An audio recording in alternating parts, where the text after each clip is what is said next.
मेरा रब और उसकी बात पामाल, मेरा अल्लाह और उसके दीन की धज्जियां बखेरी जा रही हूँ। हजरत अबू बकर ने क्या फरमाया था, मेरे होते हुए अभी मैं जिंदा हूँ और दीन में कोई तगय्युर और तबद्दुल आ जाएगा।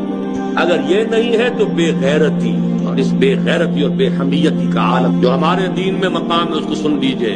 अल्लाह ने वही की हजरत जिब्राइल को अलैहिस्सलातु वस्सलाम, फला फला बस्तियों को उलट दो।